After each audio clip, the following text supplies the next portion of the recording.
Quran al-fajri, inna Quran al-fajri kana masyhuda. Yani maksud Quran al-fajri ini doa di antara salat subuh dan qabliyah subuh. Jangan berdoa sesudah salam subuh. Sebaiknya sesudah salam subuh itu bekerja. Untuk ibu-ibu sudah assalamualaikum assalamualaikum habis subuh. Itu biasanya orang Jakarta ngaji Quran. Salah itu. Nyapu rumah. Salah. Ngaji Quran itu sebelum subuh. Ya. Dari jam 3 sampai setengah 4 itu ngaji Quran. Nah, 4 sudah siap salat subuh. Sudah assalamualaikum assalamualaikum subuh, bereskan rumahmu. Bereskan baju anakmu. Bekerja, bikin kue, bikin apa sesudah subuh. Maaf, saya bacakan satu hadis di sini.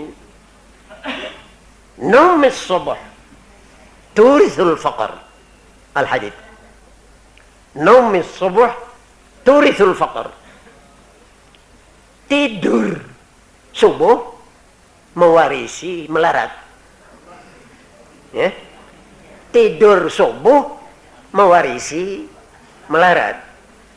Ahli-ahli tafsir hadis mempunyai pendapat bermacam-macam tentang ini.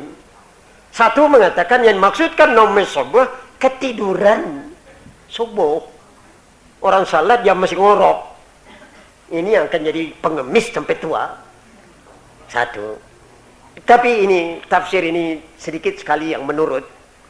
Malah yang mengatakan terbanyak naumis subuh di sini dimaksudkan tidur sesudah salat subuh.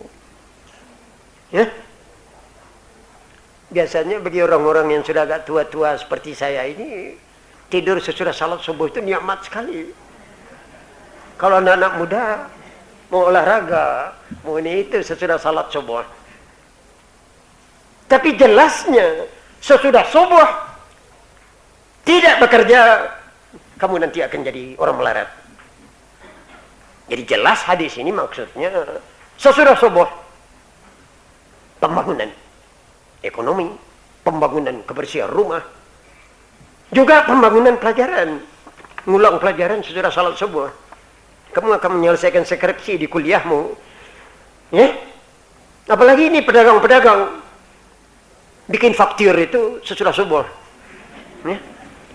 Mungkin angka-angka utang orang lain hitung sesudah subuh, komputer pakai di sana karena matamu masih baru. Jadi maknanya sesudah subuh bekerja. Kalau umat Islam mau bekerja sesudah subuh, ini negeri tidak akan jatuh ke tangan Cina. Percayalah. Tapi kalau umat Islam sesudah subuh ngorok, seluruh rumah bertingkat nanti akan dimiliki Cina. Seluruh toko-toko gede punya Cina. Orang Indonesia minggir jadi penonton. Subuh. Ini rahasianya subuh.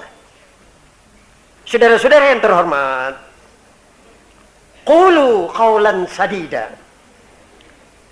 Kamu sudah terlatih puasa. Satu keuntungan puasa yang orang sukar membaca, jalan ke surga bagi orang yang sudah puasa dekat sekali dengan tidak disedari. Kenapa? Kamu tahu di dalam Islam Umar bin Khattab mengetengahkan hadis bawaannya. Yang dalam dunia Islam hadis ini dipandang hadis pertama bagi orang yang tidak memfahamkan agama, yakni innamal a'mal binniyat. Innamal a'mal binniyat. Segala amal perbuatan manusia atau perjuangan manusia itu ditentukan oleh niat. Amal manusia ditentukan oleh niat. Sahnya dan tidak sahnya ditentukan oleh tulen dan tidak tulennya niat. Sampainya amal kepada tingkat yang diterima Allah tergantung kepada niat. Kamu tahu niat itu di mana letaknya? Amal di mana letaknya? Niat di mana letaknya? Dua-dua ini mempunyai tempat yang berbeda. Amal di seluruh a'dha dan anggota kita. Ini yang bekerja, ini yang beramal. Niat ini. Niat dalam hati. Amal dengan seluruh anggota. Tapi niat di sini. Barangnya kecil tapi menentukan. Amalmu ditentukan oleh niatmu. Faman kanat hijratuhu ila Allah wa rasulih, fa hijratuhu ila Allah wa rasulih. Siapa yang dalam beramal berniat karena Allah dan Rasul, hijrahnya akan sampai ke Allah dan Rasul. Siapa yang di dalam beramal niatnya tidak mencari ridha Allah dan Rasul, hanya mencari dunia, mencari istri, mencari kursi, mencari roti, ya saja semua ini. Kursi, istri, roti, termasuk suami. Ya, banyak orang perempuan pergi ngaji itu cari suami. Nah, maaf, bukan di sini, di tempat lain. Jakarta enggak, Jakarta enggak. Tapi kalau ada orang lain yang kesasar ke sini, kasih nasihat. Kalau pergi ngaji jangan untuk cari suami, cari ridha Allah. Ya? 3 ini, suami, istri, roti. Saudara-saudara, apakah kamu ini mempunyai hati yang bersih? Jawabnya satu. Siapa yang sudah puasa sudah mempunyai hati yang bersih. Orang yang belum pernah puasa sukar menguasai niat. Tapi orang yang sudah lulus berpuasa 30 hari, niatnya bisa dipertanggungjawabkan. Kamu tahu banyak orang yang pergi ngaji, niat jadi dari rumah pergi ngaji ke sini.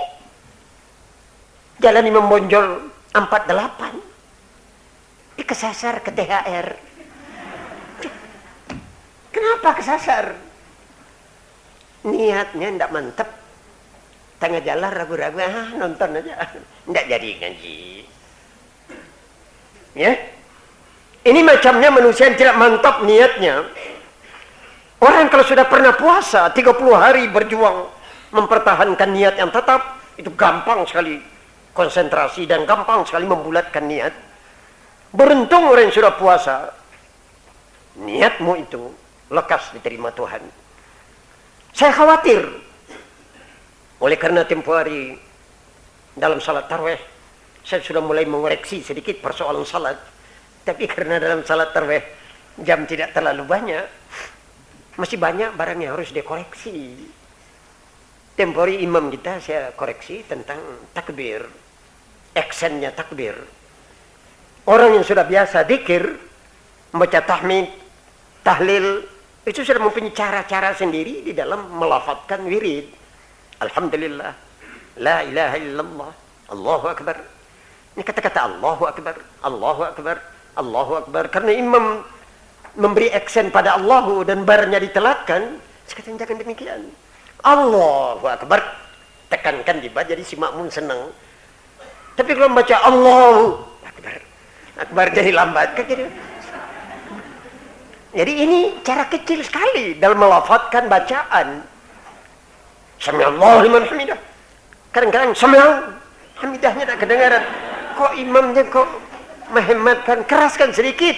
Sami'allahu liman hamidah. Keraskan biar orang belakang tahu. Ini bagi imam, bacaan-bacaan salat semacam ini perlu dijaga. Nah, lebih dari itu lagi. Kalau tadi ibu apa namanya? Namanya tertulis di sini. Ibnu Ucup tadi terus terang. Ketika saya mau datang mau baca Quran, bilang terus terang Quran saya masih banyak yang keliru, berani membaca. Saya pujikan yang lain-lain. So kalau tidak berani membaca nanti kelirunya itu tidak ketahuan. Ya, tapi dengan berani begitu, oh aduh berani ini. Alhamdulillah bagus itu. Semua mulai nanti jangan sekali ini saja. Kalau perlu lain kali juga yang wanita, jangan yang laki-laki. Yang wanita-wanita mana yang berani mengaji. Nanti kita dengar. Kalau perlu pencah kasih biji mana Qurannya yang sudah tinggi. Ya, Ini bagus, ini petanda baik, keberanian. Saudara-saudara, saya bacakan tadi perkara salat. Barang yang paling ruwet dalam salat kita ini pokoknya, niatnya. Kita sudah terlalu modern. Mengatakan wajibnya baca usali itu orang kuno. Nah, salat sekarang Allah langsung. Kadang-kadang pikirannya belum konsentrasi, belum apa Allah Akbar. Maaf, kepala saya sudah ubanan. Umur saya sudah 75 tahun. Dengan umur 75 tahun ini saya baru berasa setiap akan takbir. Ruwet sekali bagi saya untuk konsentrasi. Saya akan salat maghrib 3 rakaat. Wajib karena Allah, menghadap ke kiblat. Itu kadang-kadang tidak mantap. Apalagi kalau saya agak buru-buru dari kamar mandi, cepat-cepat. Si makmum sudah berbaris, saya imam telat. Saya berdiri ke depan itu kadang-kadang ingatan itu tidak karu-karuan. Takbir kadang-kadang bacaan saja keliru. Ini imam yang sudah tua, yang sudah ubanan. Apalagi ini mudah-mudah jadi imam. Gampang sekali keliru di dalam niat. Saudara-saudara, innamal a'mal binniyat. Niat yang dinamakan niat, qasdu syai' muqtarinan bi fi'lih. Sengaja kita terhadap satu persoalan langsung sekali diiringi dengan mengerjakan. Kalau sengaja kita untuk satu urusan tidak langsung mengerjakan, itu baru namanya cita-cita. Kita mau sembahyang tapi besok. Ini namanya tidak langsung. Tapi kalau saya mau salat maghrib sekarang ini, Allahu Akbar, pikiran kita sudah menghadap maghrib 3 rakaat, wajib karena Allah, menghadap ke kiblat. Allahu Akbar. Namanya niat kita jelas. Maghribnya 3 rakaatnya. Bayangkan ibu yang sedang mendengar anaknya menangis, melakukan takbir. Dia masih ingin mengatakannya, enggak. Diam, jangan nangis. Tapi imam sudah takbir, ya Allah Akbar. Ini ingatannya masih ingat kepada anaknya. Sedang baca takbir ini, niatmu apa? Apa salat maghrib, apa salat subuh, apa salat tarawih? Kamu Allah begitu sih tidak bisa. Allah menguasai hatimu loh. Kalau dalam hatimu tidak jelas maghribnya, bagaimana malaikat akan mengatakan kamu salat maghrib? Ini saudara-saudara yang terhormat, kita dalam zaman pancaroba, zaman serba cepat, zaman komputer, zaman perjuangan. Akibat zaman komputer ini orang tidak bisa menguasai pikiran. Masa tengah-tengah salat berdiri, at-tahiyatul mubarakatuh, sedang berdiri ingin baca tahiyat. Sudah asyhadu alla ilaha illallah. Mau diapakan? Kalau lupa akan terjadi. Duduk begini jarinya macam alhamdulillahirabbil alamin. Baca Fatihah sedang duduk. Ya Allah. Ini zaman orang banyak lupa. Maka sekarang ini sangat perlu konsentrasi. Konsentrasi ini yang dinamakan menguasai niat. Menguasai niat ini hanya milik orang yang berpuasa. Orang kalau sudah kuat puasa, kuat menguasai jiwa. Saudara tahu psikolog sekarang terhadap orang-orang kantor, malam menyuruh tuliskan di tangan, saya akan ke kantor. Ini malam ditulis, bangun pagi, saya akan ke kantor. Sudah pakai pakaian, naik sepeda, saya akan ke kantor. Sudah sampai di muka kantor, saya akan ke kantor. Kenapa? Banyak orang kantor ini kesasar sekarang. Bukan sengaja kesasar, ya memang pengaruh zaman nyuruh kesasar. Ya. Maaf, ibu-ibu harus tahu. Banyak bapak-bapak sekarang keliru. Bukan keliru sengaja, memang Ya, dikelirukan oleh zaman. Ibu harus banyak maaf. So, banyak orang laki-laki sekarang bagaimana? Perempuan ada di segala tempat. Model internasional semua. Harga murah. Kadang-kadang gratis lagi. Ya Allah. Ini bayangkan. Bagi laki-laki yang normal. Yang istrinya di rumah tidak pernah ketawa. Ini maaf, saya mewakili. Banyak orang perempuan jual mahal ketawa itu untuk suami. Untuk siapa lagi kamu ketawa kalau tidak untuk suamimu? Apa untuk laki-laki lain kamu ketawa? Setan kamu. Sediakan ketawamu itu untuk suamimu. Ya? Nisa'ukum harthul lakum wa antum harthul lahunna. Orang perempuan harus berdaya upaya memperjinak suami. Ini ubat ini yang berbicara. Seliar-liar suami. Kalau suaminya pandai istrinya pandai mengikat di rumah, lama-lama jinak. Jadi kucing anggora di rumah. Kalau istri pandai. Tapi kalau istri kan tipe, istrinya Plato, orang yang paling pintar di dunia, tapi istrinya yang paling kejam. Plato Yunani itu. Banyak ibu-ibu sekarang mengira laki-laki harus dikuasai dengan kejam. Keliru. Laki-laki tidak bisa dikuasai dengan peraturan keras. Dengan kejam, dengan peraturan ketat. Apalagi laki-laki Indonesia. Nggak bisa. Ya. Maaf. Ini perlu sekarang ini dibicarakan. Bagi menimbulkan suluh, islah dalam keluargaan. Doa yang paling penting sekarang di muka Allah sesudah Ramadan ini.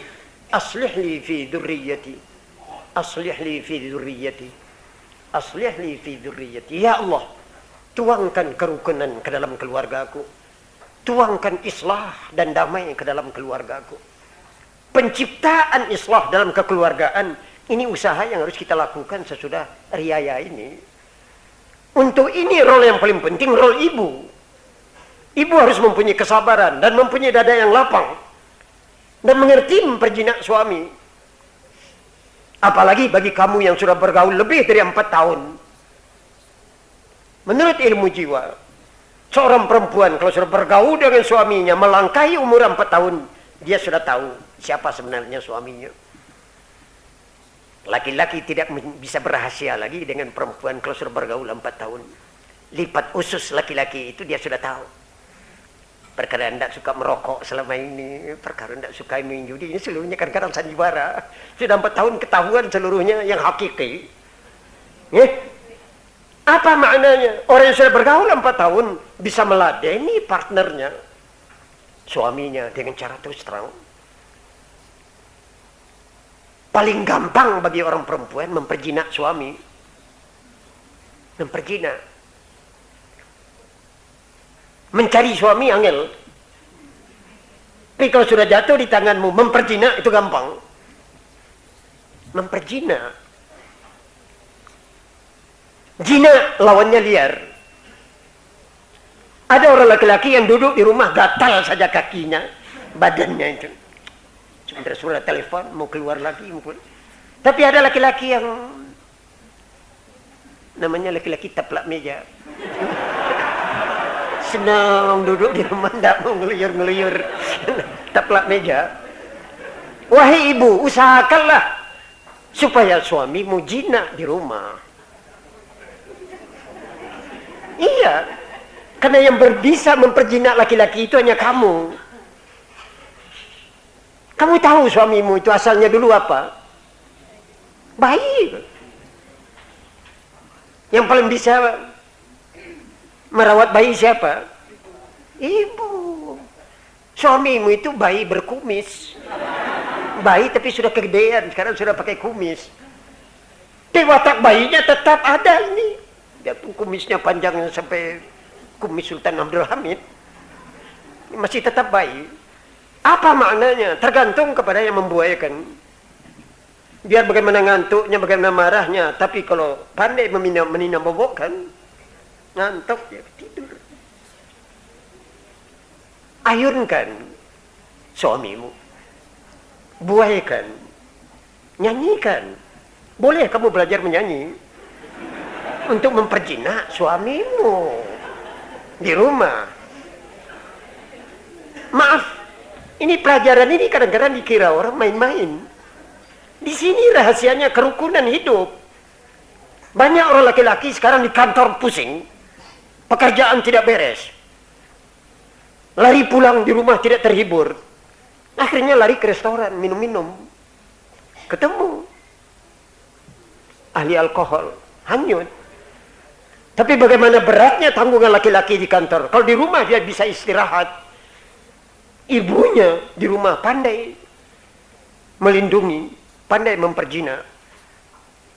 Bagaimanapun beratnya hidup, orang laki-laki bisa mengatasi. Ini sekarang timbal balik. Saya tahu banyak orang-orang perempuan di Jakarta ini pusing di rumah oleh karena suami tidak beres. Suami yang salah. Dikiranya istrinya itu orang tangkapan, orang tawanan di rumah. Mau lari kemana dia? Sudah saya ikat. Betul badannya kamu ikat, tapi hatinya belum tentu. Dari itu kamu sebagai suami harus tahu istrimu ini orang, bukan barang. Barang boleh kamu masukkan di peti di kota. Manusia punya perasaan, punya akal, punya agama. Kamu harus ladeni sebagai manusia. Wahai laki-laki. Ini imbangannya ini. Istrimu ini amanat Allah ke tanganmu. Titipan Allah. Barang bersih dititipkan ke tanganmu. Dan Allah nanti akan menjaga. Selama dalam rawatanmu. Apakah ini perempuan jadi dekat ke Tuhan apa tidak? Maknanya saudara-saudara, sesudah hari raya ini kita timbal balik dalam rumah tangga. Harus mengadakan perhitungan. Kerukunan rumah kita sebelum puasa dan sesudah puasa. Coba lihat. Adakah garis kemajuan? Apakah rumah tangga kita ini sangat tergantung kepada fulus? Kepada gaji? Tidak. Kerap kalau gaji yang banyak ini malah membawa rumah tangga berantakan. Tapi hidup yang qanaah, yang memadakan. Hidup yang sabar dalam kekurangan. Ini kadang-kadang yang diberkahi Allah. Saudara-saudara, satu di antara barang yang perlu dalam rumah tangga, qulu qawlan sadida. Ucapkanlah di rumah kata-kata yang baik. Kamu tahu koreksi Rasulullah terhadap orang Arab. Rasulullah sallallahu alaihi wasallam tidak pernah memanggil nama istrinya kecuali dengan nama yang disenangi oleh istrinya. Aisyah sebagai istrinya yang termuda dan lafaz namanya tersusun dari huruf yang indah. Aisyah. Aisyah. Tapi Rasulullah kalau memanggil Aisyah jarang sekali dengan lafaz Aisyah. Kamu tahu dengan nama apa dia panggil? Empat mata atau di muka orang lain. Selamanya Rasulullah memanggil Aisyah dengan kalimat Ya Humaira. Humaira. Pacar merah kecil yang mungil. Ini namanya diarahkan kepada Aisyah. Pacar merah yang kecil mungil. Padahal Aisyah itu kata-kata manis sekali kayak Aisyah. Ya Aisyah. Tapi orang Indonesia kalau istrinya Aisyah kurang enak memanggilnya Aisyah. Ica. Dipotong saja Ica. Ainnya hilang. Apalagi ini di Hadramaut Aisyah itu dipanggil Incun. Seluruh yang bermaisha panggilnya Incun. Kok jadi aneh, kok jadi Incun Aisyah. Saudara, ini Quran mengatakan, qulu qawlan sadida. Cobalah panggil memanggil dengan bahasa yang indah. Berkata dengan kata-kata yang benar, kata-kata yang manis, kata-kata yang penuh kasih sayang. Kebetulan sekali bahasa Indonesia termasuk bahasa yang bisa diperindah dalam bertutur kata. Tapi sayang peradaban kita belum sampai ke sini. Apalagi dalam rumah tangga suami istri. Banyak orang perempuan sekarang memanggil suaminya itu tidak jelas. Tidak jelas apa. Kadang-kadang panggil bapak, kadang-kadang panggil kak, sekali-sekali panggil saya tidak kena mau. Ya. Apalagi daerah, perlainan panggilan lagi. Ini Bugis memanggil istrinya lain, ini Banjar manggil istrinya lain lagi, ini Mangkasara manggil nyonyanya lain lagi, si Padang manggil istrinya lain lagi. Begitu timbal balik. Saya kira boleh berlainan bahasa, tapi ini ada perundang-undangan. Qulu qawlan sadida. Pakailah bahasa yang sopan santun, bahasa yang penuh kasih sayang, bahasa yang menunjukkan marhamah dan menunjukkan maaf satu sama lain. Saudara-saudara yang terhormat, sudah barang tentu qulu qawlan sadida ini meminta jangan sampai anakmu mendengar kata-kata caci makian di rumah. Sehingga anak masih kecil sudah berhenti mengatakan asu kowe, anjing kamu, setan kamu. Ya, kok setan yang diajarkan dulu kepada anak? Ajarkanlah bahasa-bahasa yang baik, kata-kata yang manis, memanggil adiknya, mengambil kakaknya. Saudara-saudara, Kementerian Pendidikan tidak mencampuri soal ini, karena rumah kita tidak termasuk sekolah. University dia urus, TK dia urus, SD dia urus, maka rumah tangga yang urusnya kiai. Masuk pengajian ini. Qulu qawlan sadida. Hidupkan dalam rumah tanggamu kata-kata kasih sayang. Jangan kata-kata pertengkaran. Jangan mendidik anak jadi kejem. Pramuka boleh mendidik anak di lapangan, tapi ibu mempunyai daulat lebih dari pramuka di lapangan. Di rumah, daulatnya ibu. Ibu yang harus mendidik anak qawlan sadida, kata-kata yang manis, memanggil anak dengan bahasa yang baik, mengambil adiknya dengan bahasa yang baik, mengambil neneknya dengan bahasa yang sopan santun. Anakmu kamu ajar. Maaf, saudara-saudara, saya terpaksa berbicara dengan terlalu terus terang di sini. Sekolah tinggi untuk rumah tangga meja makan. University untuk rumah tangga meja makan. Biasakan duduk di meja makan yang komplit. Istri, bapak, anak laki-laki, anak perempuan duduk bersama-sama. Dengan sendok kah? Makan dengan tangan kah? Tapi bapak dan ibu yang harus memimpin anak sopan santun makan, cara bertutur kata. Sayang rumah tangga kita. Rumah sudah punya meja makan, tapi tidak pernah berfungsi sebagai tempat sekolah. Mungkin karena bapak tidak pulang makan tengah hari. Baik, malam apa tidak bisa pulang makan bersama-sama anak, bersama istri.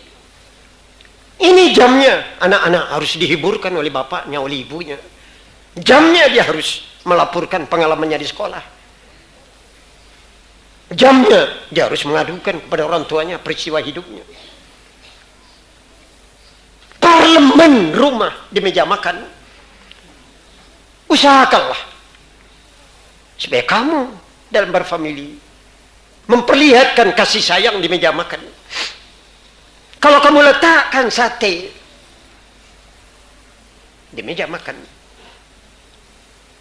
sate kambing, anakmu yang besar langsung mengambil ati selentik. Salah. Ati kasihkan sama adekmu, jangan kamu makan dulu, kamu kakak. Ini pelajaran kecil sekali. Hanya soal mendahulukan mengambil sate daging dari sate ati. Tapi cinta sayang adik kakak di sini ditanam.